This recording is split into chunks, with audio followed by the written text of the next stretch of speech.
In the cold silence of the Androsan Arm, where stars blink like forgotten memories, a derelict probe floated through the dark, silent, ancient, and seemingly dead. But when a deep-range patrol ship from the Triumviran Alliance picked up its faint signal, everything changed. The probe was not just a relic, it was broadcasting something old and impossible. The message it carried was a star map, a detailed guide leading to a remote solar system at the edge of the Orion Cygnus barrier.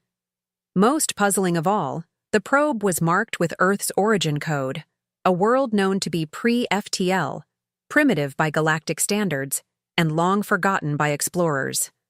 Still, this probe was advanced, its signal strong and consistent, as if waiting to be found. The Galactic High Command responded quickly. This wasn't the first strange event linked to the Sol system. There were old whispers, myths of an aggressive, unpredictable species living on a blue planet, but none had been confirmed. Now, with proof in hand, the Council couldn't ignore it. They assembled a fleet made up of ships from multiple species, led by the dreadnought Chirazon Vow, one of the strongest warships in known space. Its commander, Velzan of the Yelthari Ascendancy, was chosen to lead. She was experienced, calm, under pressure, and deeply loyal to the Council. Her mission was simple: make contact if possible, subdue if necessary. If this species had developed or stolen advanced tech, they needed to be contained. The last thing the galaxy needed was another threat rising in the shadows. As the fleet set course, Velzan studied the transmission again. The map was clear, clean and precise. No distortion, no decay. An unusual thing for a probe that had supposedly drifted for decades, if not centuries. The data logs were flawless, almost as if they had been refreshed recently. She examined it line by line, feeling a slow unease creeping in. This didn't look like a lost message. It looked placed, designed, like a lure. But for who? Her officers didn't share her concern. They called it a lucky find, a gift, perhaps a shortcut to new trade routes or resources. Some even joked about the old tales of humans. They probably still use fire and stone, one of them said, laughing. But Velzan wasn't laughing. Something felt wrong. A world like Earth, with no space presence, no known allies, and no real voice in galactic affairs, should not have been able to build a probe that advanced. And if they hadn't built it, who had? And why point it back to Earth? The fleet's path took them past quiet stars and dead systems. Along the way, they dropped probes of their own, standard scans, basic surveillance. But in each case, as they neared Earth's system, the data began to blur. Sensors picked up strange static, brief shadows that moved too fast, too purposefully, to be natural. On more than one occasion, scout ships reported faint signatures near their hulls, but when checked, nothing was there. It was as if something was watching them, studying them, waiting. Velzan didn't share these reports with the fleet's lower ranks. Morale was important, especially when facing the unknown. But late at night, in her command chamber, she watched the growing stack of anomalies. Earth's system was far from silent. It was humming with hidden energy. Not the kind one sees from growing civilizations, but the kind that comes from power kept secret, wrapped in shadow. Still, the orders were clear: continue, observe, and, if necessary, contain. So the fleet moved forward, engines burning cold blue as they crossed the final distance. Earth awaited them, and whatever lived there had seen them coming. As the fleet crossed into the edges of the Sol system, the silence around them began to feel heavy. Not the natural stillness of space, but something deeper, something waiting. Commander Velzan stood at the front of the Chirazon Vow's bridge, her dark eyes fixed on the slowly growing shape of the blue planet in the distance. The ships behind her formed a line of strength, a parade of power meant to show unity and control. But the strange things began almost as soon as they entered the system. Their stealth drones, sent ahead to scan Earth's outer orbits, simply disappeared. No explosions, no distress signals, just vanished from the network, gone without leaving even a scrap of metal or a trace of energy. Long-range scans, meant to give a clear picture of Earth's surface and defenses, came back with twisted data, maps that didn't match, temperatures that flickered like static, and signals that echoed back not in their original form, but altered, as if something had copied and returned them, with a delay. It was like hearing your own voice whispered back through a broken mirror. The crew tried to explain it away. Technical interference, maybe some form of electromagnetic shielding, but Velzon wasn't convinced. These errors weren't random. They were too organized, too clean, and they were increasing the closer they got to Earth. Then came the moon. It looked like any natural satellite, covered in dust and craters, lifeless and gray. But as they passed into its scanning range, hidden, patterns started to appear. Deep under the surface, beneath layers of rock, there were faint heat signatures. Not natural geothermal spots, but shaped structures, arranged in circles and rows, powered by something no scanner could identify. Still, there was no signal from Earth, no hails, no warnings, not even a planetary defense alert. Just the quiet, spinning of a world that didn't seem interested in the visitors approaching it. Velzon studied the readings, her fingers tapping gently on the control console. She knew how first contacts usually went. Some species tried to hide, others broadcast desperate messages of peace or fear. But Earth did none of that. It was almost as if it didn't care, or as if it already knew everything about them. That thought made her uneasy. She gave the order to activate the fleet's passive shields and to go to soft alert, not enough to provoke, but enough to be ready. She didn't speak loudly, but her words carried weight as they echoed across the bridge. "This world is watching. Us?" she said. No one disagreed. As they drifted closer to the third planet, small signals began to rise from behind its dark side, quiet pulses, almost hidden. At first, they seemed like echoes from stars or old satellites, but as they collected the data, the fleet's AI pointed out something chilling. The pattern was identical to the heartbeat rhythm of the average Yilthari soldier. Another pulse matched the breathing cycle of a Varnan scout. It wasn't random. Someone, or something, was listening to their internal systems, reading their biometric data, and reflecting it back. There was no way a primitive planet could have accessed those files, unless it wasn't primitive at all. The fleet slowed its approach. What had started as a confident entry was now a careful crawl. Beneath their hulls, unknown sensors seemed to track them, not with open hostility, but with silent precision. Commander Velzon felt it in her chest. Not fear exactly, but the sharp pressure of stepping into a place where you weren't just unwelcome. You were already expected. She stared out at Earth, glowing calmly in the distance, clouds curling. Over oceans, the soft blues and greens almost beautiful. But beauty can be a disguise. And as the final scans came in, each one more corrupted than the last, she understood the deeper truth. Earth wasn't silent because it was afraid. It was silent because it had already decided what to do with them. The moment had come. After days of scanning and cautious movement, the fleet prepared for first contact. Velzon approved the launch of the envoy vessel, a small, unarmed diplomatic craft designed for peaceful introductions. Painted in neutral colors and glowing, with friendly signals, it descended slowly toward Earth's orbit, broadcasting universal greetings, cultural data, and peaceful intentions. The crew aboard the Chiraz and Vow held their breath as they watched the screen. The diplomatic officers were hopeful. Some believed that despite the strange warnings, maybe the humans were simply cautious or unaware of how to respond. But that hope lasted only seconds. Without any flash or sound, the envoy ship vanished. One frame it was there, gliding through low orbit, its signal clear, and the next it was gone. No explosion, no distress call, not even a ripple of energy. It was as if it had never existed at all.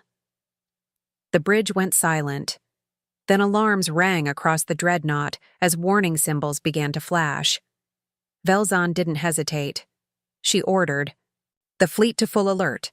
Shields activated, weapons charged, and defensive drones deployed." But what came next shook every being aboard. Across the fleet, new satellites suddenly appeared in high orbit, surrounding the ships with eerie precision. They hadn't been there seconds ago. No launch signatures, no warp trails. It was as if they had phased into existence.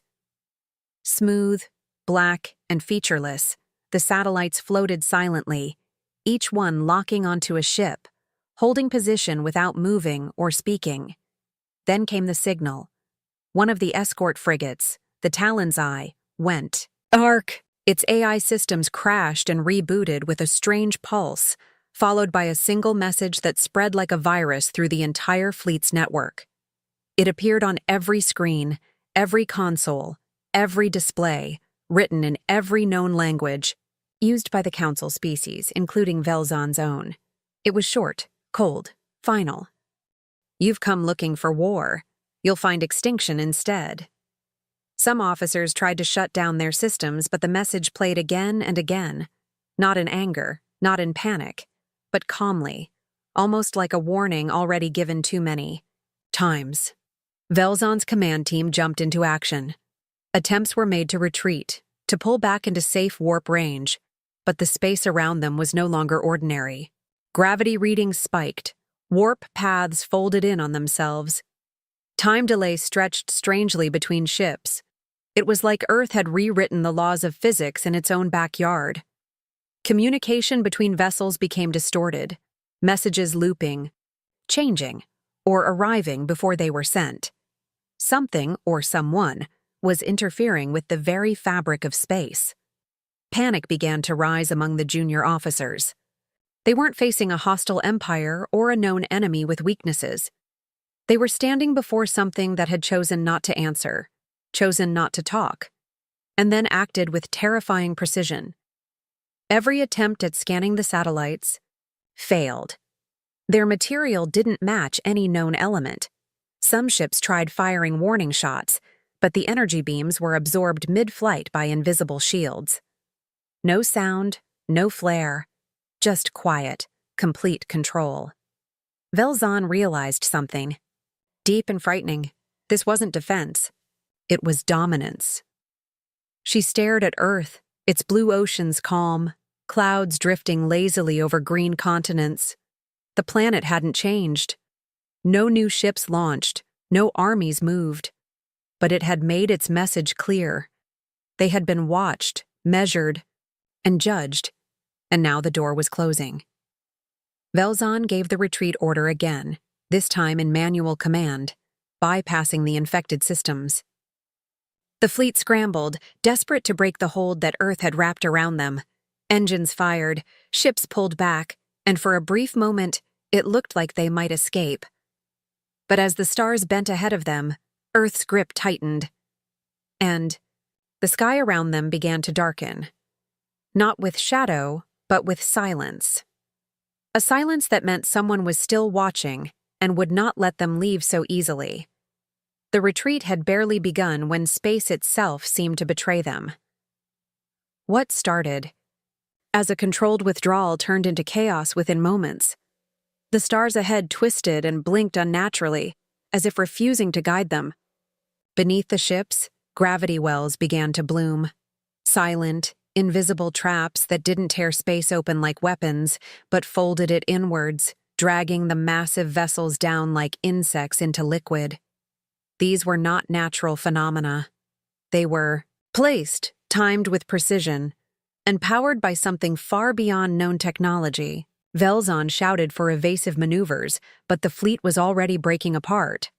One of the smaller cruisers, the Neratech Spear, tilted at a strange angle, its engines firing randomly as if confused. Then it twisted unnaturally and collapsed into itself, disappearing in a silent flash. Another ship, the Laruvian Crest, fired its warp drive to escape, but its hull fractured mid-jump. The vessel folded into hundreds of pieces, each vanishing into different directions, as though Earth's space had simply rejected it. Commands were lost in the noise. AIs failed to respond or began issuing false orders. One ship turned its weapons toward its own allies, firing blindly before self-destructing. The crew aboard the Kyrazon Vow worked desperately, sweat and fear thick in the air, trying to re-establish control. But nothing worked. The enemy had never shown its face. No ships launched from Earth. No voice came over comms. No demand. No negotiation. No visible defense systems. And yet every move the fleet made was anticipated. Every escape path was blocked. Velzon realized with horror that this was not just a defense. It was a planned execution. One by one, her ships were being removed, like pieces from a board. Whatever controlled the space around Earth, it understood them. It knew how their ships worked, how they thought, how they would react under pressure. She watched helplessly as another escort ship, the Dragana Flame, was caught in a gravity snare and pulled apart layer by layer. Its pieces floated for a moment, then dissolved into nothing. There was no resistance, no battle cries, just the quiet, surgical precision of something far beyond their reach. Earth didn't fight like any known species. It didn't fire missiles or launch plasma bursts. It didn't hack through firewalls or jam communications with brute force. It simply controlled the environment so completely that survival became impossible. Every attempt to fight back failed before it began. Weapons refused to lock. Shielding flickered without warning. Hulls developed cracks that sensors didn't detect until it was too late. The fleet wasn't being attacked. It was being undone. Some ships tried to break orbit on their own, activating emergency jump drives in wild directions. A few vanished into deep space, no one knowing if they made it out or were simply erased in transit. Velzon didn't know what was worse, the destruction itself or the silence that followed it. No human voice spoke. No face appeared. They weren't gloating, threatening, or celebrating. They were simply efficient. As if this had all happened before. As if the moment the probe was found, this ending had already been written. She looked at her fleet's command map. Half of it was now dark.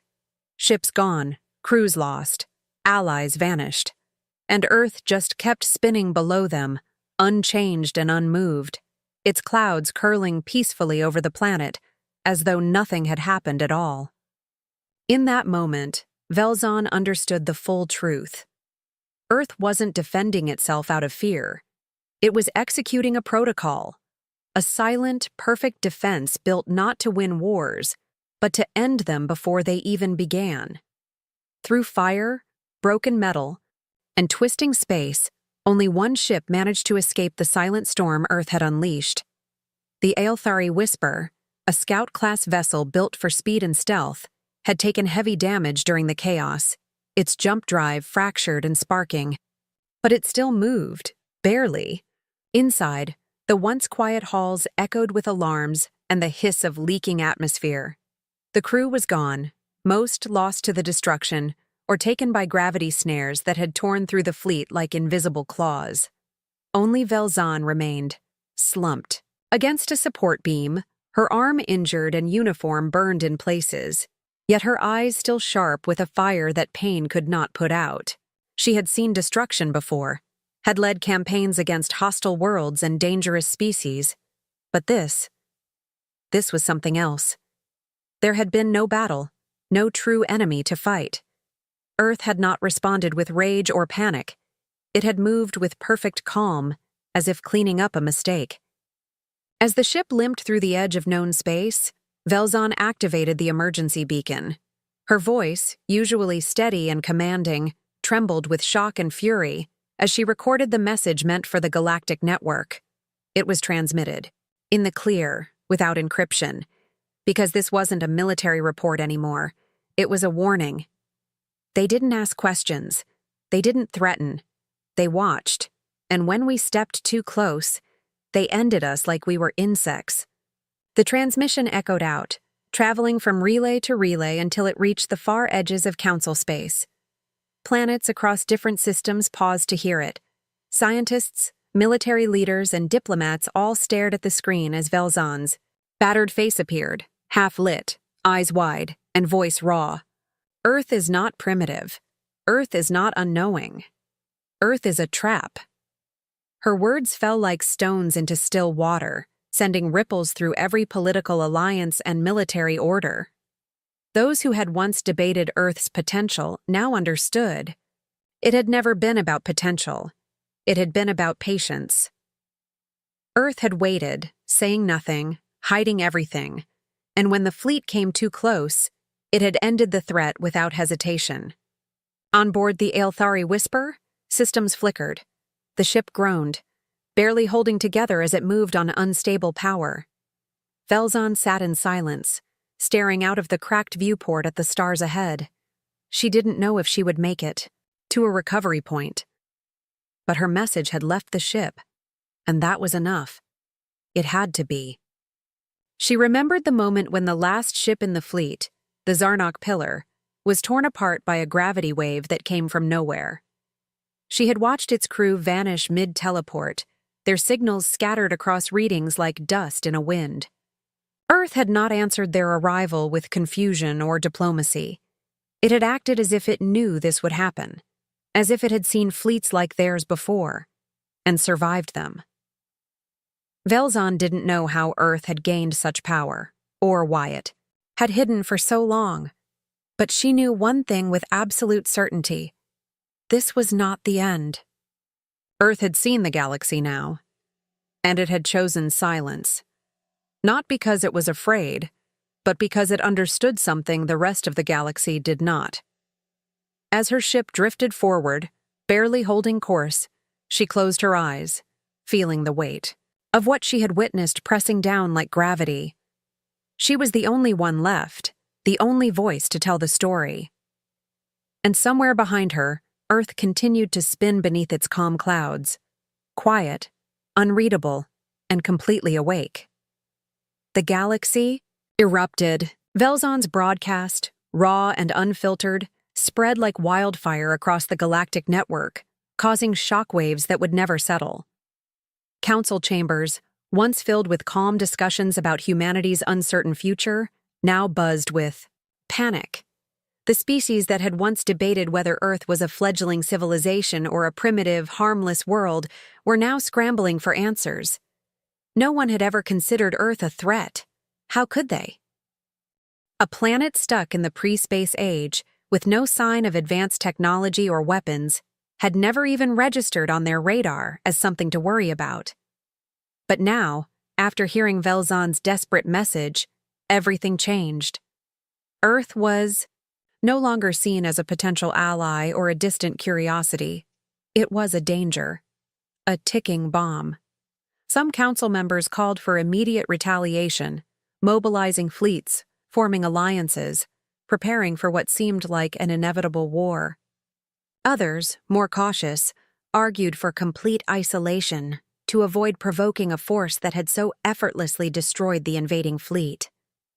There were whispers of pulling out of galactic trade agreements, of creating defenses around every system that could be reached by Earth's power.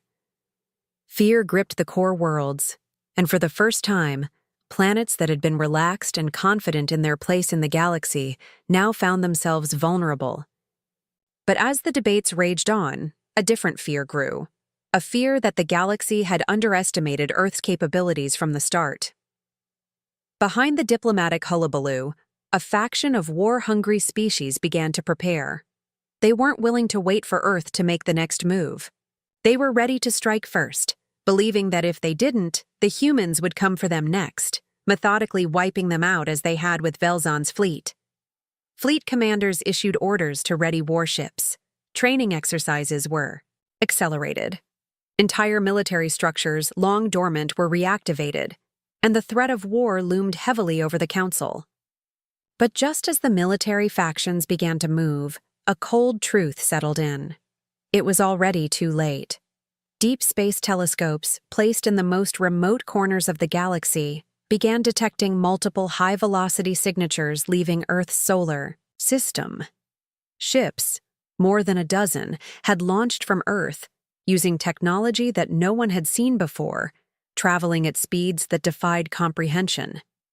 The ships were heading out, moving at a pace far beyond the reach of any current galactic defense. There was no time for reaction, no time to build up defenses or send out fleets. Someone, somewhere on Earth, had seen the galactic panic and made a decision to act first. The ships weren't part of a military strike. They were a message. A warning. A countermeasure.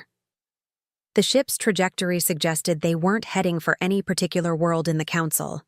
They weren't targeting anyone specific.